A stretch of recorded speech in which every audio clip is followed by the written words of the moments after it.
ఓం విఘ్నేశ్వరాయ నమః. ఓం శ్రీ గురుభ్యో నమః. ఓం దుర్గాయ నమః. ప్రేక్షక మహాశీలందరికీ నమస్కారం. కుంభరాశికి చెందిన జాతకులకి 2026 సంవత్సరం ఆగస్టు నెల 8వ తేదీ నుంచి ఆగస్టు నెల 2వ తేదీ నుంచి 8వ తేదీ వరకు గోచార ఫలితాలు ఏ విధంగా ఉంటాయనే విషయాన్ని మనం ఇప్పుడు తెలుసుకునే ప్రయత్నం చేద్దాం. ఈ కుంభరాశికి చెందిన జాతకులంటే ధనిష్ట నక్షత్రం 3-4 పాదాలు, శతభిషం నక్షత్రం 1-2-3-4 పాదాలు, పూర్వభద్ర నక్షత్రం 1-2-3 పాదాలకు చెందిన వ్యక్తులు ఎవరైనా సరే ఈ కుంభరాశికి చెందిన జాతకులై ఉంటారు. మరి ఈ కుంభరాశికి చెందిన జాతకులకి ఆగస్టు నెల 2వ తేదీ నుంచి 8వ తేదీ వరకు గోచార ఫలితాలు ఏ విధంగా ఉంటాయనే విషయాన్ని కనుక మనం ఒకసారి చూసుకుంటే, ఇక్కడ ఖచ్చితంగా కూడా మరి ఈ రాశికి చెందిన జాతకులకి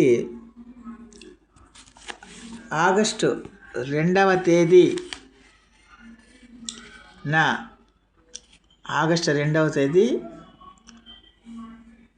మధ్యాహ్నం వరకు కూడా కుంభరాశి వాళ్ళకి అనుకూలమైన ఫలితాలు ఎక్కువగా సూచిస్తున్నాయి.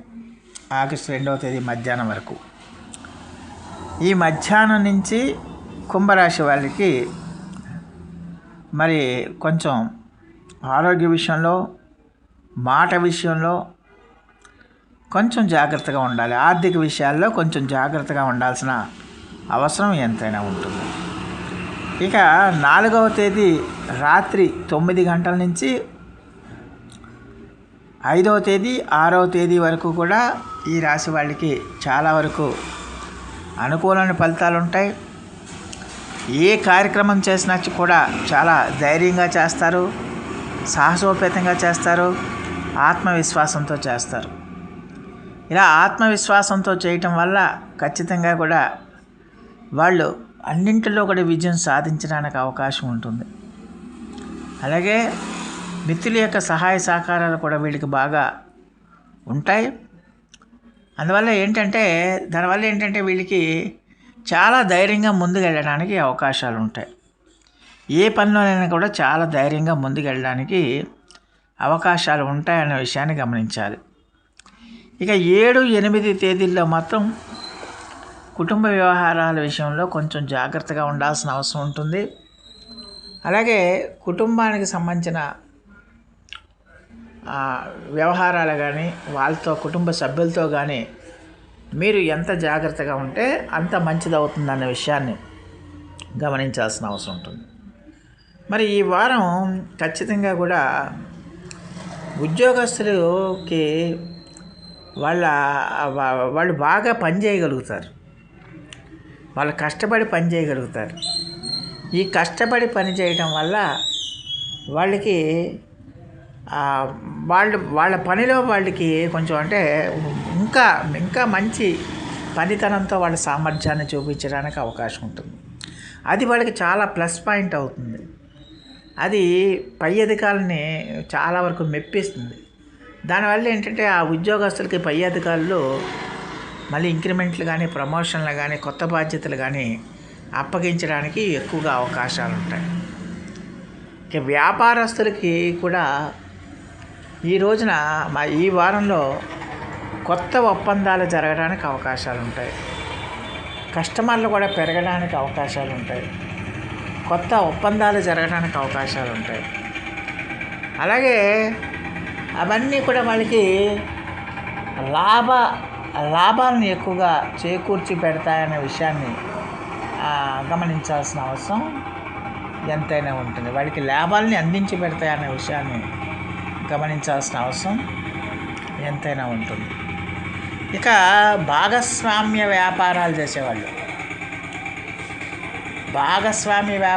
చేసేవాళ్ళు ఖచ్చితంగా కూడా మీ యొక్క పార్ట్నర్స్తో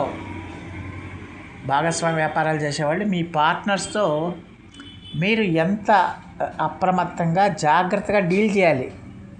పార్ట్నర్సే కదా అని మీరు ఇష్టం వచ్చినట్టు వ్యవహరించకూడదు. చాలా జాగ్రత్తగా డీల్ చేయాలి. చాలా సంయమనం పాటించాలి. మాట తీరు సరిగ్గా ఉండాలి. మంచి సౌమ్యంగా మాట్లాడడానికి మీరు ప్రయత్నం చేయాల్సిన అవసరం ఎంతైనా ఉంటుంది.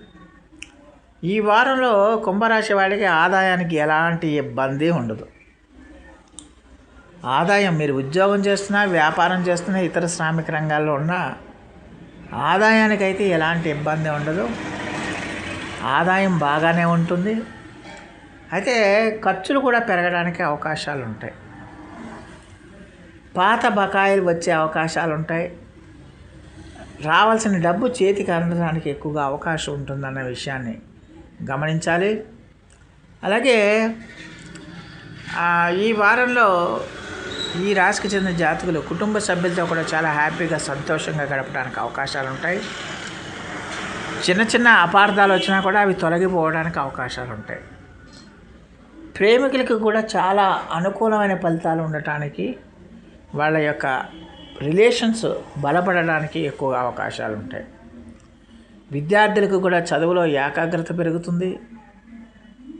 అందువల్ల అంటే వాళ్ళు చదువు మీద కాన్సన్ట్రేషన్ చేస్తారు. దానివల్ల విద్యలో వాళ్ళు ఆశించిన ఫలితాలు పొందడానికి అవకాశాలు ఉంటాయి. పోటీ పరీక్షలకు సిద్ధమవుతున్న వారికి కూడా చాలా అనుకూలంగా ఉంటుందన్న విషయాన్ని గమనించాలి. రేపు ఉన్నత విద్యకు సంబంధించిన వార్తలు, శుభవార్తలు కూడా విద్యార్థులు వినడానికి ఎక్కువగా అవకాశం ఉంటుందన్న విషయాన్ని గమనించాలి. ఈ రాశి వాళ్ళకి ఈ వారం నిద్రలేమి అనేది ఎక్కువగా ఉంటుంది. ఒత్తిడి అనేది ఉంటుంది. వాటిని తగ్గించుకునే ప్రయత్నం చేయాలి. దానివల్ల ఏంటంటే తలనొప్పి, అలసట పెరగడానికి ఎక్కువగా అవకాశం ఉంటుంది. మరి ఈ వారం ఐటీ, సాఫ్ట్వేర్ రంగాలు, విద్యారంగం, వైద్య రంగం, ఆరోగ్య సేవలు, మీడియా, యూట్యూబ్, డిజిటల్ మార్కెటింగ్, ప్రభుత్వ ఉద్యోగాలకు సిద్ధమవుతున్న వారికి చాలా వరకు కూడా అనుకూలమైన ఫలితాలు ఉంటాయనే విషయాన్ని గమనించాలి. మరి ధనిష్ట నక్షత్రం 3-4 పాదాల వాళ్ళకి ఖచ్చితంగా ఉద్యోగంలో పురోగతి లభిస్తుంది. ఆదాయం పెరిగే అవకాశాలు ఉంటాయి.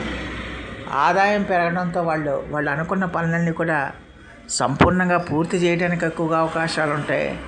వాళ్ళు ఆశించిన రిజల్ట్స్ని పొందడానికి కూడా ఎక్కువగా అవకాశాలు ఉంటాయి. ఇక శతభిష నక్షత్ర జాతకులకి ఈ వారంలో కొత్త కొత్త పరిచయాలు ఏర్పడతాయి. ఆ పరిచయాలు మీ యొక్క కెరీర్కి చాలా వరకు ఉపయోగపడతాయన్న విషయాన్ని గమనించాలి. అయితే ఆరోగ్యం మాత్రం ఖచ్చితంగా శ్రద్ధ పెట్టాల్సిన అవసరం ఉంటుంది. ఇక పూర్వాభాద్ర నక్షత్ర జాతకులకి ఇంట్లో శుభకార్యాలు జరగడానికి అవకాశం ఉంటుంది. దూర ప్రయాణాలు చేయడానికి ఎక్కువగా అవకాశాలు ఉంటాయి. అలాగే దైవ దర్శనాలు చేసుకోవడానికి, పుణ్యక్షేత్రాలకు వెళ్ళడానికి, దేవతా దర్శనాలు చేసుకోవడానికి ఎక్కువగా అవకాశం ఉంటుందన్న విషయాన్ని గమనించాలి. మరి ఈ వారం ఖచ్చితంగా కూడా ఆదివారం, బుధవారం, శనివారం అనేది చాలా అనుకూలంగా ఉంటుంది. అలాగే ఆయా రోజుల్లో మీరు ముఖ్యమైన పనులన్నీ కూడా పూర్తి చేసుకుంటే బాగుంటుంది. మరి రాశికి చెందిన జాతకులు మరిన్ని మంచి ఫలితాల కోసం, మరిన్ని సత్ఫలితాల కోసం శనేశ్వర స్వామి వారికి శని నువ్వుల నూనెతో దీపారాధన చేయండి. శనేశ్వర స్వామి వారికి నువ్వుల నూనెతో దీపారాధన చేయండి. అలాగే శనికి తిల తైలాభిషేకాలు చేయండి. ఓం సం శనైశ్వరాయ నమః అనే మంత్రాన్ని ప్రతిరోజు కూడా 108 సార్లు జపించండి. కాకులకి, పశుపక్షాదులకి, అలాగే సహాయం కోరేవారికి, వృద్ధులకి, ఆపదలో ఉన్నవారికి, వీరందరికీ కూడా మీరు సహాయం చేయటం వల్ల కానీ, ఆహారం పెట్టడం వల్ల కానీ చాలా వరకు మీకు సానుకూలమైన ఫలితాలు ఉంటాయి. దానికి తోడు మీరు ధర్మబద్ధంగా, నీతిబద్ధంగా, న్యాయబద్ధంగా ఉంటే చాలా వరకు అద్భుతమైన ఫలితాలు రావడానికి అవకాశం ఉంటుంది. సో ఆ దేవదేవుడు మీ అందరికీ కూడా ఆయుర ఆరోగ్య ఐశ్వర్యాలు ఇవ్వాలని మనస్ఫూర్తిగా వేడుకుంటూ, ఈ నా వీడియో కనుక మీకు నచ్చితే లైక్ చేయండి, షేర్ చేయండి, కామెంట్ చేయండి, సబ్స్క్రైబ్ చేయండి. సర్వే జనా సుఖినో భవంతు. నమస్కారం.